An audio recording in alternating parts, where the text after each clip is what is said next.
Magandang araw mga ka-DIYers at mga ka-audio. Test, Napansin 1, mo 2, ba na 3, kahit 4. mahal ang Hello, karaoke mic player test, mo, 1, 2, 3, pangit 4. pa rin ang tunog ng boses? Hello. Minsan mahina, minsan matinis, minsan parang may kulang, no? Ang totoo, hindi karaoke machine ang problema kundi yung maling speaker setup natin, no? So sa video na to guys, ipapaliwanag ko kung anong speaker ang bagay sa karaoke setup at ano ang role ng bawat speaker at paano makakakuha ng malino na boses, sapat na bass at hindi masakit sa tenga na tunog, no? So bakit nga ba iba ang speaker para sa karaoke guys, no? So ang karaoke ay voice focus system. Ibig sabihin mas importante ang linaw ng boses, hindi kailangan ng sobrang lalim na bass at hindi dapat masakit sa tenga ang tunog. So maraming nagkakamali, no? Na dito guys, yung iba guys puro bass lang ang inuuna, no? So subwoofer agad ang bibilin. Tapos nakakalimutan yung mid-range guys. Subwoofer tapos biglang tweeter agad yung bibili nila. So mali yun guys, no? Kaya resulta guys, malabo ang boses kahit na malakas ang tunog. So walang kaboses-boses na lumalabas dahil mali yung setup, no? So ang pinaka-importante talagang speaker sa karaoke guys ay yung mid-range, no? Kung may isang speaker kang dapat pagtuunan ng pansin sa karaoke, ay ito yung yung mid-range guys. So bakit mid-range, no? So dito dumadaan ng boses ng tao guys, yung vocal, yung lyrics, pati yung clarity. So may frequency range siya na designated, no? So approx 300 Hz to 4 kHz. So kapag kulang mid-range guys, hindi marinig ang lyrics.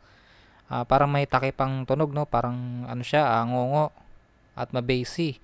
So kahit lakasan, hindi malinaw yung boses guys. Ayun yung puro ugong lang, yung walang halos hindi na marinig yung boses ng tao guys. Lalo na pag nagkaraoke kayo tapos naka-mic ka. O di kaya kahit magpatugtog kayo ng music, no? Wala ganong linaw yung boses. So rule number 1 natin sa karaoke guys, mas mahalaga ang mid-range kaysa sa bass. So tandaan nyo yan guys, no? Okay, pag-usapan naman natin yung role ng whooper, no, sa karaoke. Ang whooper guys ang nagbibigay ng body at konting bass na tunog. So para saan ito sa karaoke? Hindi pang dagundong guys, no. So pang support lang to sa music para hindi tunog manipis. So kung may naririnig kayo guys, katulad ng mga karaoke na nabebenta diyan sa online, yung gawa na, no, yung kala mo naka mid-range ka lang, so walang galabog, ng kahit konting galabog wala, no, para ka lang kumakanta ng ng mid-range lang tsaka tweeter ang gamit. So hindi ganoon, no, ito yung kailangan natin, yung whooper. So approximate yung frequency range ng whooper guys, pag bibili kayo ng whooper, nasa 60 Hz to 500 Hz. So recommendation guys, no, nasa 10 inch to 12 inch na whooper yung kailangan, no. Hindi kailangan sobrang laki guys, no. Nasa okay sealed o simple ported guys, no. Tapos hindi mo kailangan ng D15 dito guys, no. Kung sa bahay mo lang naman gagamitin, so yung D12 guys, kung tutuusin, pwede na yung pang outdoor, pwede rin pang indoor. So kung D15 guys, hindi na siya pang indoor, hindi na siya ideal pang indoor, no. Pang outdoor na siya dahil sa sobrang lakas niya. So pag ginamit mo yun guys, tapos ganun din, hinaan mo lang din yung tunog, sayang lang yung binili mong 15 inch na speaker. Mas mahal yung 15 inch na whooper guys kaysa sa 12 inch. Okay, next, kailangan ba ng subwoofer sa karaoke? So short answer guys, optional lang talaga. So iba guys kasi gumagamit ng sa karaoke nila yung subscoop, yung mga MCB. So okay lang yun guys, no, yung mga ganong klaseng horn speaker, dahil nga horn siya. So pang kick bass siya, no, pang kick. So usually pang upper bass siya, hindi siya pang low frequency or dagundong, no. So nilalagay ito guys kung gusto mo yung merong sa dibdib, merong yanig sa dibdib, no, pampatibok ng dibdib. So kailan kailangan to? So kung gusto mo ng mas ramdam na music, no, kung malaki yung kwarto mo, kung may party style na karaoke, yung mga event no, mga birthday, wedding. So yan ginagamit guys para mas mapalakas pa yung ano no, yung bass. So parang support siya no. So hindi mo kailangan ito guys kung small room lang. Tapos voice focus karaoke, yung pambahay lang guys kasi ano yun, yung subwoofer guys, medyo mapamahal ka na dun dahil kailangan mo pa ng additional amplifier.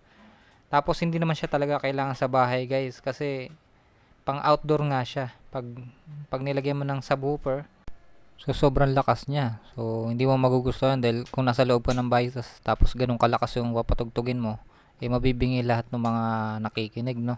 So ganun ang kinalalabasan yon.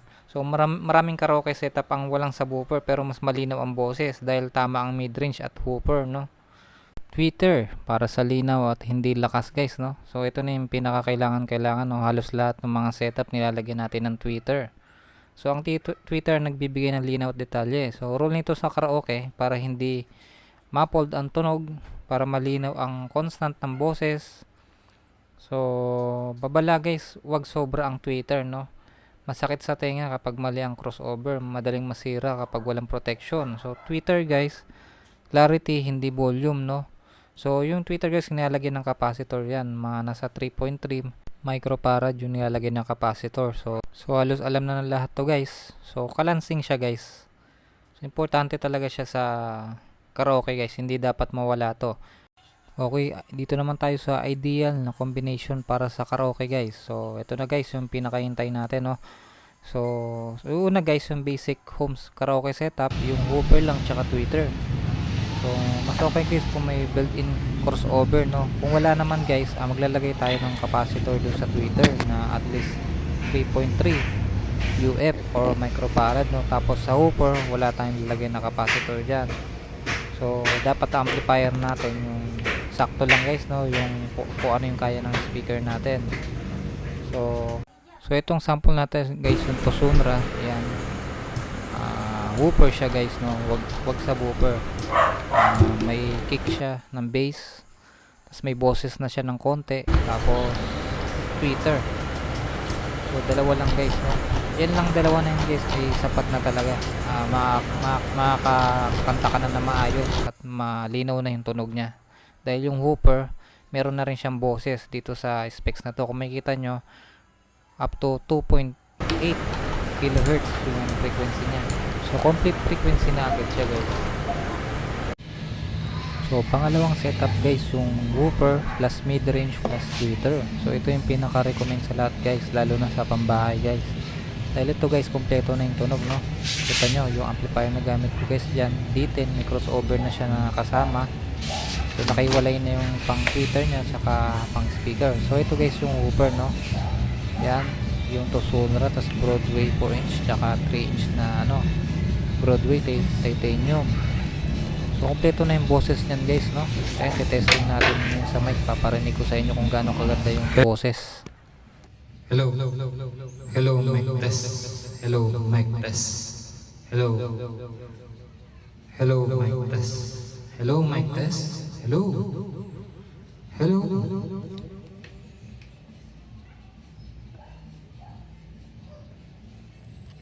Hello. Hello, hello, mic test. Hello, hello, mic test. Hello, mic test. Hello, mic test. 1, 2, 3, 4. Hello, mic test. 1, 2, 3, 4. Hello. So pangatlo guys yung party, pang malakas na karaoke no, yung subwoofer na may hooper, mid-range at tweeter, kompleto guys. So kailangan ng tamang crossover pa rin guys. Yung iba gumagamit ng crossover na hub no. So tapos separate amplifier pa yung subwoofer dahil hindi siya pwede mag-parallel para hindi masira yung amplifier no. So dalawang amplifier yung ginagamit dito kadalasan sa mga malalaking mga party tsaka event.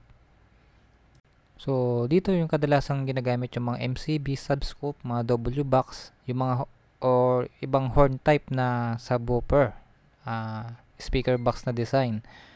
So pero yung subwoofer na ginagamit nila guys, hindi pang low frequency pa rin no.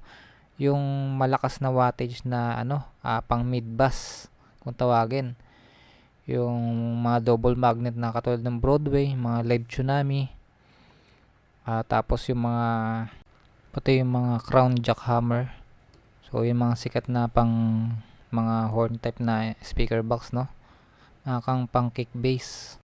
So common mistake guys, sa woofer lang yung mga binili, no. So marami yung gumagawa ng ganyan guys, walang mid range tapos sobrang lakas ng tweeter, maling speaker para sa maliit na kwarto guys. So yun, alam na natin yun guys, no.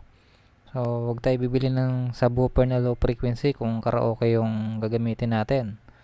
So magiging resulta nyon guys, pag ganun ginawa nyo, pangit ang boses, feedback sa mic, tapos nakakapagod pakinggan guys dahil sobrang hindi siya kailangan na frequency, no, pag nagkumakanta tayo.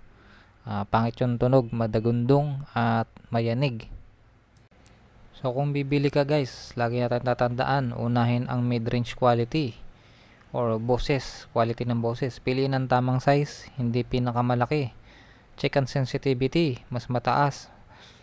Equals mas malinaw siya guys, no. Siguro ding may crossover yung bibili natin, no. So doon sa binili ko guys, yung amplifier na board type amplifier, yung D10 D10 2, no. So yun, may na yun, meron ng crossover yun na hiwalay yung sa tweeter tsaka speaker na kabitan, no. So pero kung malalaking amplifier yung setupin nyo, mga D12 na, so mas maganda guys, bumili tayo ng crossover na separate. Kung wala ka namang pambiling crossover guys, make sure lang na may capacitor yung tweeter tsaka mid range. So sa mid range guys, dapat 4.7 microfarad pataas. Sa tweeter naman 3.3 UF microfarad pababa, no. So ganun guys, optional lang guys kapag wala kayong crossover. Ngayon alam mo na kung anong speaker ang bagay sa karaoke setup at kung bakit mas mahalaga ang boses at linaw kaysa sobrang bass. Kung nakatulong ang video na to guys, huwag kalimutan mag-like, subscribe at mag-comment kung anong karaoke setup ang gamit mo. So maraming salamat guys, kita-kits sa susunod na video.